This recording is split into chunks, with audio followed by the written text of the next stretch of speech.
Hi అండి. నా పేరు లక్ష్మి. ఎక్కువ గ్రేవీతో మటన్ కర్రీని ఎలా చేయాలో చూద్దాం.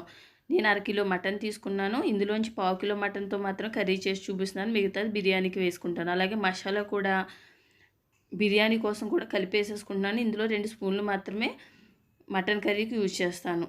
అల్లం, వెల్లుల్లి, ధనియాలు, జీలకర్ర, గసగసాలు, దాల్చిన చెక్క, లవంగాలు, ఇలాచీలు వేసుకుని మిక్సీ వేసుకున్నాక సరిపడా వాటర్ వేసి ఫైన్ పేస్ట్ చేసుకోండి. స్టవ్ వెలిగించుకుని కుక్కర్ పెట్టుకుని ఆయిల్ వేసుకుని 3 మీడియం సైజు ఉల్లిపాయలు చిన్న చిన్న ముక్కలుగా కట్ చేసి వేసుకుని సరిపడా సాల్ట్ వేసి వేగినాక మటన్ కూడా వేగినాక అర స్పూన్ పసుపు కూడా వేసుకుని ముందుగా ప్రిపేర్ చేసుకున్న మసాలాను 2 స్పూన్లు వేసుకుని ఇవన్నీ బాగా కలుపుకున్నాక 2 స్పూన్లు కారం వేసుకుని బాగా కలుపుకుని గ్లాసున్నర వరకు వాటర్ వేసుకుని మూత పెట్టుకుని మీడియం మంటలో ఒక 8 విజిల్లు అయినా రానివ్వండి.